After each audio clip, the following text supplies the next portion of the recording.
cada una de esas áreas debe manifestar el cristiano la obra transformadora de Cristo. Tenemos otros estándares, tenemos otras motivaciones, tenemos otras perspectivas y metas.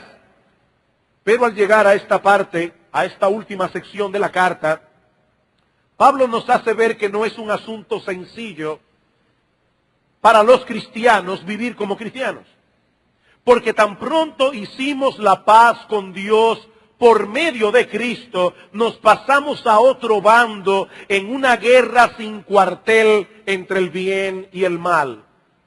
Y cada pulgada de terreno que nosotros avancemos en el camino de la santidad será en medio de grandes conflictos, porque la vida cristiana no es un parque de diversiones, la vida cristiana es un campo de batalla. Un comentarista lo explica de esta manera: ¿es el plan de Dios crear una nueva sociedad? Entonces nuestros enemigos harán todo lo que puedan para destruirla.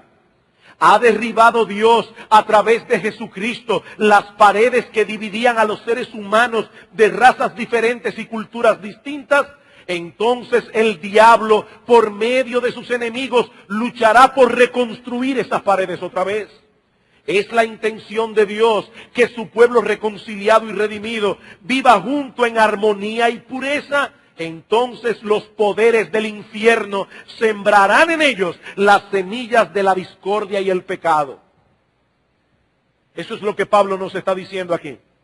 Algunas personas dicen, pero ¿y por qué es que hay tantos problemas en las familias? Bueno, ahí tenemos la respuesta.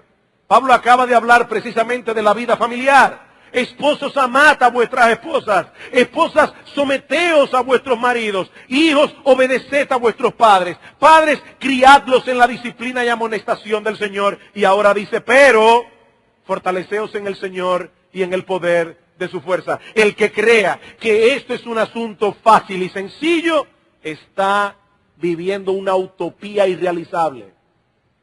Estamos inmersos en una guerra. La buena noticia es que Dios nos ha provisto todos los recursos necesarios para luchar y salir victoriosos. Si desconocemos cuáles son esos recursos y cómo podemos hacer uso de ellos, seremos presa fácil de las maquinaciones y seducciones del maligno. Y eso es lo que estaremos considerando en una breve serie de exposiciones en este conocido pasaje de la carta a los Efesios. Hemos titulado esta serie El cristiano, su lucha y su armadura. Y precisamente queremos comenzar en esta mañana enfocando la realidad de la lucha. La realidad de la lucha. Mis hermanos, si hay algo que salta a la vista en esta sección de la carta de Pablo, es que Pablo presenta la vida cristiana práctica como una batalla. Como una guerra espiritual a la que debemos ir con todo el equipo de combate que se nos ha provisto, tanto ofensivo como defensivo. De ahí todas las figuras militares que aparecen en el pasaje. Hay un cuartel general con el que debemos mantenernos en contacto todo el tiempo. Hay una armadura que debemos ponernos. Hay un enemigo al que debemos conocer y resistir. El cristiano es un soldado en el campo de batalla. Hace unos años atrás pudimos ir como familia al cementerio de Arlington, en Washington, donde está la tumba del soldado desconocido. Y providencialmente nos tocó el momento, la ceremonia del cambio de guardia. ¡Qué ceremonia tan impresionante! El uniforme de los soldados, sus movimientos detalladamente sincronizados, la solemnidad de la ceremonia.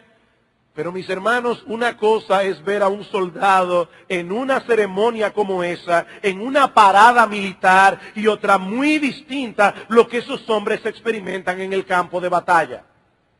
Sobre todo cuando hay que enfrentar al enemigo cuerpo a cuerpo. Hoy día muchas de las guerras se pelean por computadoras. La guerra en la que estaba pensando Pablo no era así. Mis hermanos, pocas cosas pueden ser tan horrorosas como ese tipo de guerra que Pablo tiene en mente. Y lo que él está describiendo aquí no es un soldado en un cambio de guardia, en una ceremonia militar. hermosamente uniformado. No, Pablo está describiendo al creyente como un soldado en medio del campo de batalla. La vida cristiana es una guerra. Por eso se nos exhorta a velar, a estar alertas, porque no estamos en un parque de diversiones, no estamos participando de un desfile militar. Estamos en medio de un conflicto de enormes proporciones, donde cada cosa que hacemos repercute a favor o en contra de nuestro Señor o a favor o en contra de nuestro enemigo. Y yo te pregunto, mi amado hermano, ¿qué tan consciente estás tú de esa realidad? ¿Qué tan consciente? Cuando tú te levantas cada día por la mañana y te envuelves en una rutina, en la rutina cotidiana, ¿te acuerdas de que vas a librar una batalla? ¿Recuerdas que debes pisar con cuidado? No vaya a ser que te encuentres con una mina explosiva o que seas atacado por sorpresa por el enemigo de Dios y de tu alma. Pastor, pero usted está hoy presentando la vida cristiana casi como una desgracia. No, mis hermanos, no me malentiendan. La vida cristiana es extraordinaria y maravillosa. Eso es lo que Pablo ha venido diciendo en los primeros capítulos de la carta. Hemos sido bendecidos con toda bendición espiritual en los lugares celestiales, escogidos por Dios desde antes de la fundación del mundo para ser herederos juntamente con su Hijo Jesucristo. No, mis hermanos, los cristianos somos los seres más privilegiados del mundo. Pero eso no elimina la realidad de que la vida cristiana no es un hobby de fin de semana. Me llama mucho la atención que cuando nosotros conocimos al Señor hace 30 y tantos años atrás, era raro encontrarse en ciertos segmentos de la sociedad dominicana con cristianos evangélicos. Hoy el panorama ha cambiado drásticamente, es muy diferente. Uno se encuentra con personas que profesan ser cristianas en cualquier sitio. Ahora yo me pregunto, ¿cuántas de esas personas están realmente siguiendo al Señor o están siguiendo una moda? Porque ahora está de moda ser cristiano, increíblemente. En algunos círculos está de moda. Pero mis amados hermanos, el cristianismo que la Biblia describe no es un hobby de fin de semana. Así como no lo es para un soldado en tiempo de guerra. Yo no me imagino a un individuo diciendo, voy a irme este fin de semana para Irak a tirar unos cuantos tiros. No es así. No es así. Es un asunto de vida o muerte.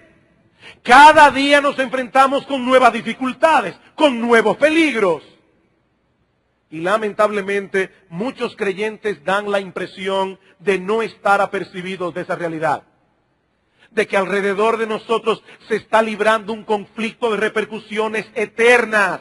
Y damos la impresión de que la guerra se acabó. Vivimos como si Dios y el diablo hubiesen firmado un acuerdo de paz o un tratado de no agresión. De hecho, esa es la visión que muchos predicadores están dando hoy de la vida cristiana desde muchos púlpitos. La vida cristiana es todo paz y felicidad. La solución de todos los problemas. ¿Estás enfermo? Cristo te sanará. ¿Estás triste y abatido? Cristo te hará feliz. Si tu hogar no funciona, Cristo lo convertirá en la antesala del paraíso. Tales predicadores presentan a Cristo como algo así como un psiquiatra todopoderoso. Pero Cristo no es un psiquiatra todopoderoso, es un gran salvador. Y la Biblia nos advierte que tan pronto hacemos la paz con Dios por medio de Él, entramos en una guerra que perdurará hasta la segunda venida en gloria de nuestro Señor y todos sus enemigos se han puesto por estrado de sus pies. Hasta entonces tendremos que seguir peleando cada día de nuestras vidas hasta que lleguemos a nuestro descanso final en la presencia de Dios. La buena noticia es que Dios nos ha provisto todo lo que necesitamos para luchar. Y ese es el segundo punto que quisiera considerar con ustedes en esta mañana, los recursos que tenemos a la mano. Y eso, de paso, nos da una idea del enemigo que estamos enfrentando. ¿Por qué yo digo esto? Bueno, porque sería un error táctico usar las armas más poderosas para pelear con un enemigo débil. A menos que una persona no esté mal de la cabeza, a nadie se le ocurriría matar un mosquito de un balazo. Con un periódico enrollado es suficiente. Bueno, el poder de las armas que usamos nos dan una idea del poder del enemigo contra el cual estamos luchando. ¿Y cuáles son esas armas? Bueno, en primer lugar, nada más y nada menos que el poder omnipotente de Dios. Versículo 10. Por lo demás, hermanos míos, fortaleceos en el Señor y en el poder de su fuerza. No es con nuestra propia capacidad, no es con nuestros propios recursos que nosotros podemos enfrentar a este enemigo.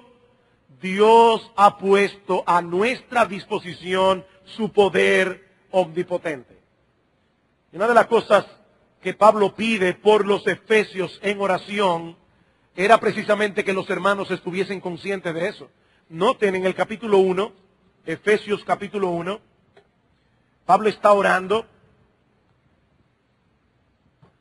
por los efesios y dice en el versículo 17, para que el Dios de nuestro Señor Jesucristo, el Padre de gloria, os dé espíritu de sabiduría y de revelación en el conocimiento de Él, alumbrando los ojos de vuestro entendimiento para que sepáis. Hay varias cosas que Pablo quiere que tú sepas. Primero, ¿cuál es la esperanza a la que Él nos ha llamado?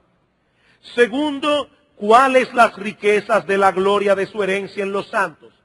Tercero, ¿cuál la supereminente grandeza de su poder para con nosotros los que creemos según la operación del poder de su fuerza, la cual operó en Cristo, resucitándole de los muertos y sentándole a su diestra en los lugares celestiales?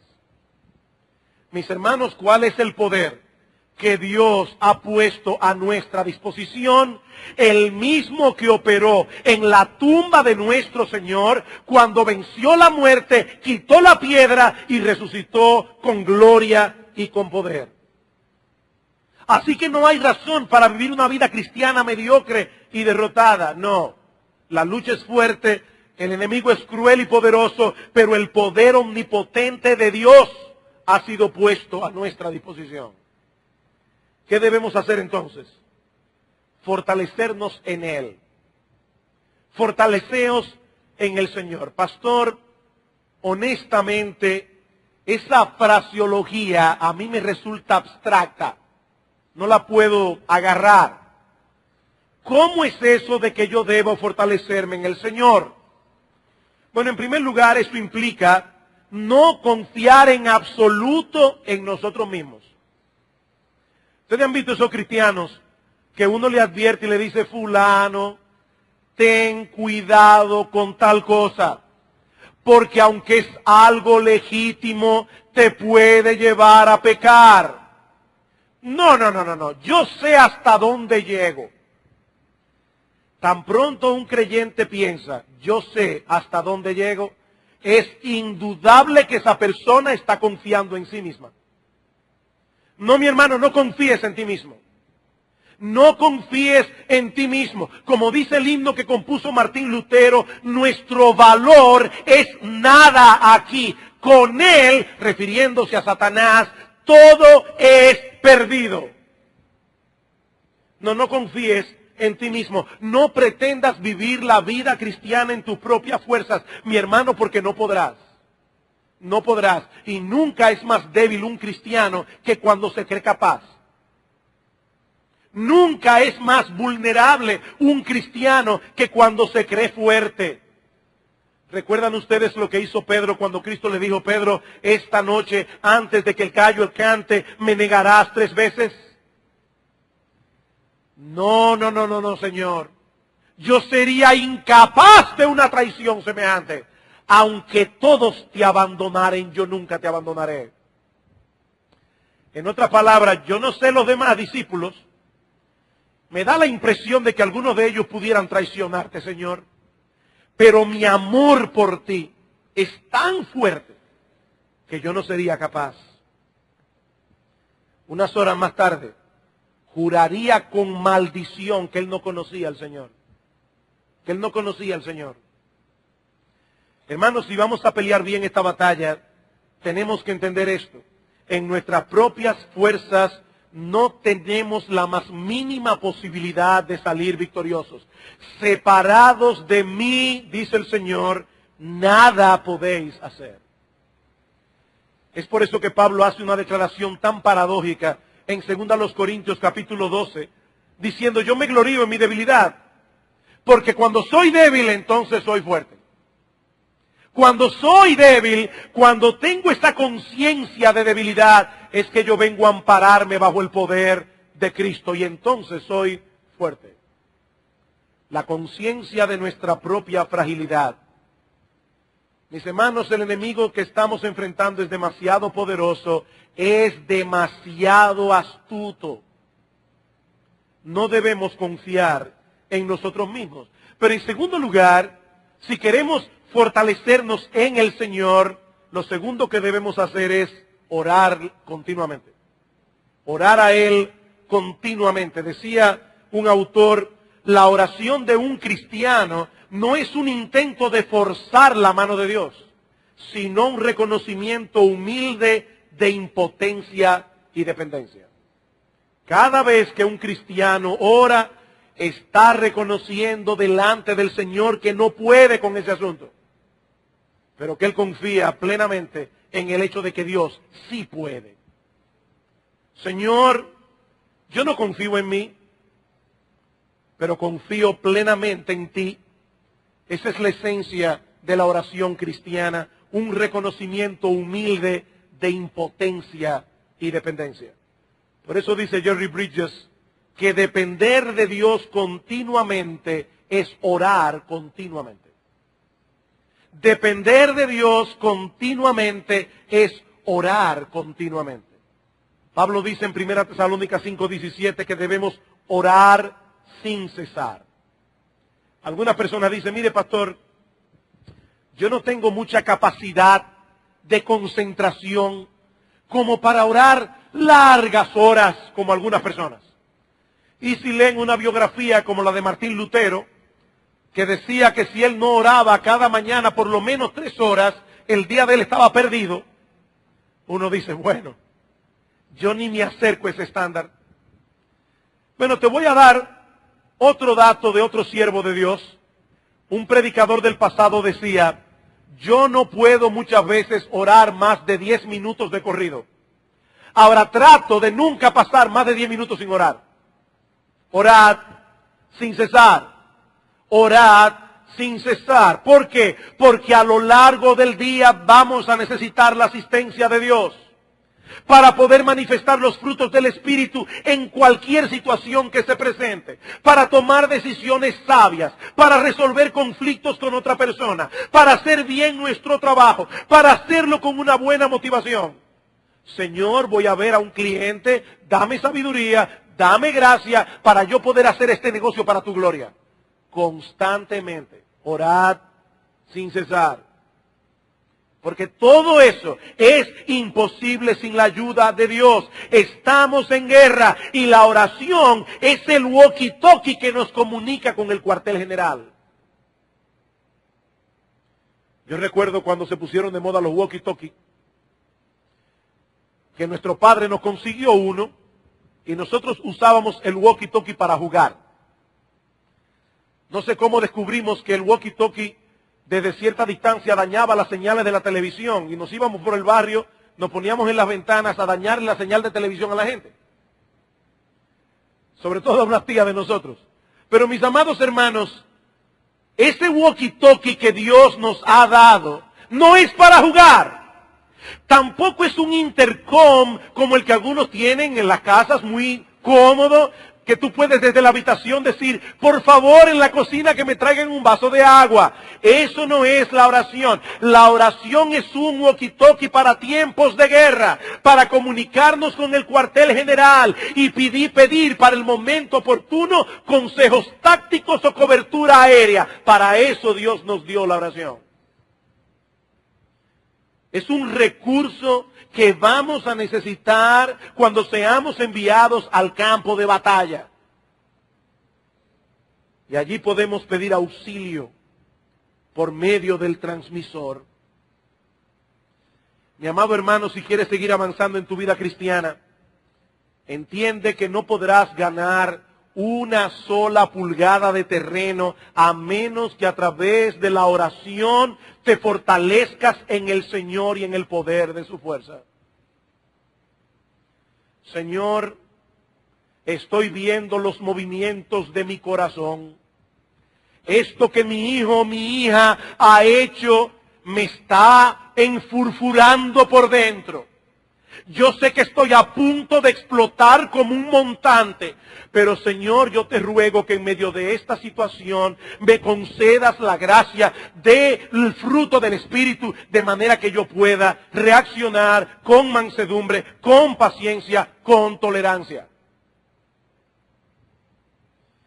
Pero hay otro recurso que Dios ha puesto a nuestra disposición. No solo su poder omnipotente, sino también su armadura. Versículo 11, vestíos de toda la armadura de Dios, para que podáis estar firmes contra las acechanzas del diablo. Y noten que hay una orden en este texto.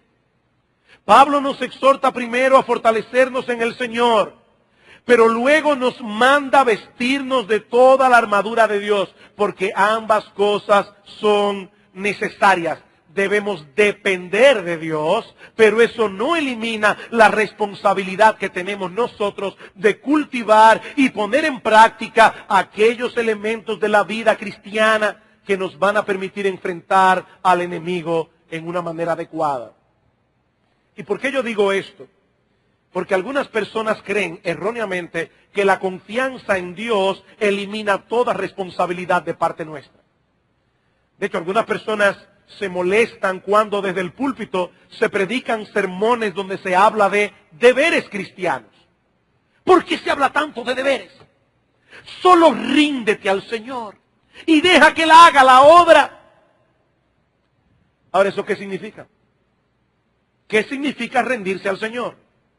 ¿Acaso significa que nosotros no tenemos nada absolutamente que hacer y que Dios se va a encargar de ganar las batallas por nosotros? Mis amados hermanos, ¿acaso no somos nosotros los que debemos resistir a las seducciones del diablo y huir de las tentaciones? ¿Acaso no somos nosotros los que tenemos la responsabilidad de crecer en la gracia y en el conocimiento de nuestro Señor Jesucristo? Tenemos una responsabilidad que debemos cumplir, solo que no podemos llevarla a cabo en nuestras propias fuerzas. Ambas realidades deben actuar juntas en nuestra vida cristiana. Dependemos de Dios, pero eso no elimina nuestra responsabilidad. Vestíos toda la armadura de Dios, dice Pablo. Y en el versículo 13 vuelve con la misma exhortación. Tomad toda la armadura de Dios. Cada una de las piezas de esa armadura es importante, como veremos en los próximos sermones, si el Señor lo permite. Así que Dios no nos ha enviado al campo de batalla con las manos vacías. Todo el poder que necesitamos, todo el consejo táctico, todas las armas, todas las municiones nos han sido provistas y en abundancia. Sí, el enemigo que enfrentamos es muy poderoso, pero el Dios que tenemos a nuestro lado es todopoderoso. No hay razón alguna para que nos paralicemos de temor. Y eso nos lleva a nuestro tercer encabezado. Ya vimos la realidad de la lucha. Ya vimos los recursos. Veamos ahora en tercer lugar, ¿quiénes son estos enemigos que estamos enfrentando en esta guerra? Y ya de por sí, el equipo militar que Dios ha puesto en nuestras manos nos da una idea de la clase de enemigo que estamos enfrentando. Ahora, Pablo no lo deja a nuestra imaginación, sino que en una forma clara lo identifica en el texto, primero de manera negativa y luego de manera positiva. Negativamente, ¿quiénes no son nuestros enemigos? Negativamente, esto es importante, hermanos, ¿quiénes no son nuestros enemigos en esta guerra? Bueno, Pablo dice en el versículo 12, nuestra lucha no es contra sangre y carne. Nuestra lucha no es contra sangre y carne. Eso no quiere decir que los creyentes no tengamos conflictos con otros seres humanos. Pero Pablo quiere hacernos ver que hay otra guerra más importante que se está librando en otro nivel. Por encima de lo que nuestros ojos ven, amados hermanos, hay un ejército de enemigos espirituales que están detrás de esos conflictos. Tus verdaderos enemigos no son aquellos que ven tus ojos. No es tu cónyuge inconverso. No es ese compañero de trabajo o de universidad que se burla de ti porque eres cristiano.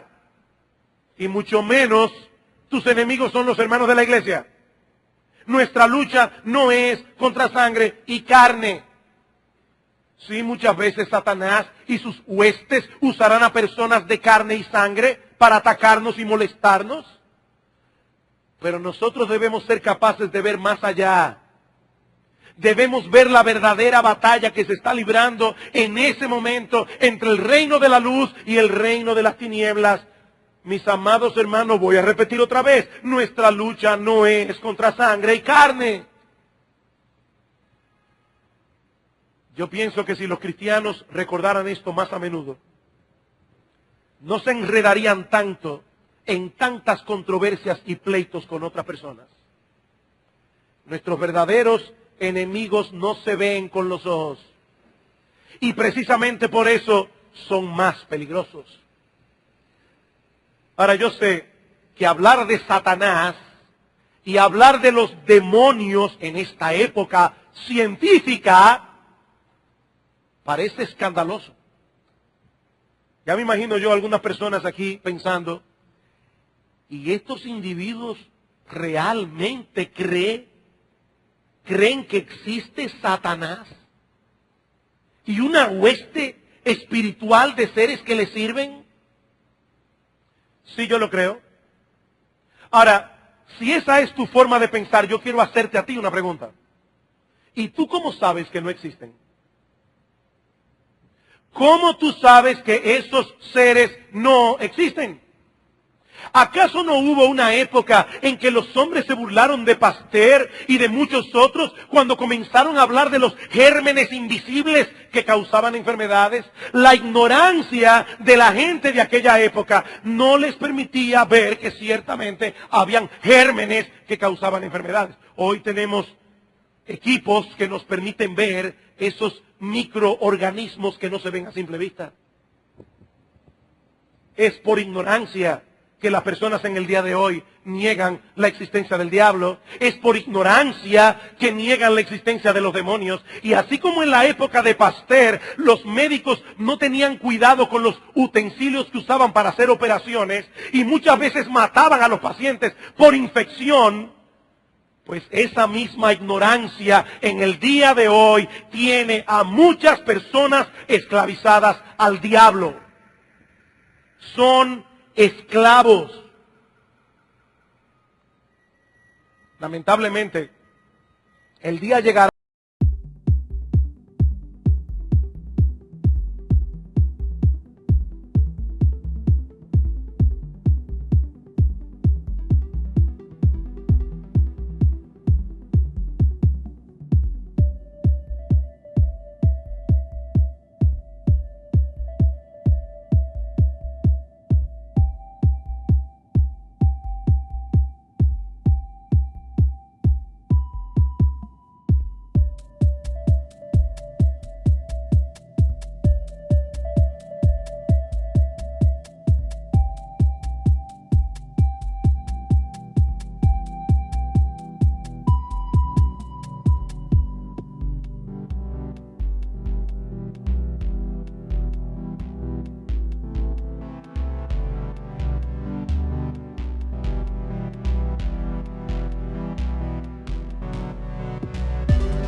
Dreaming big no matter far. Oh, our hearts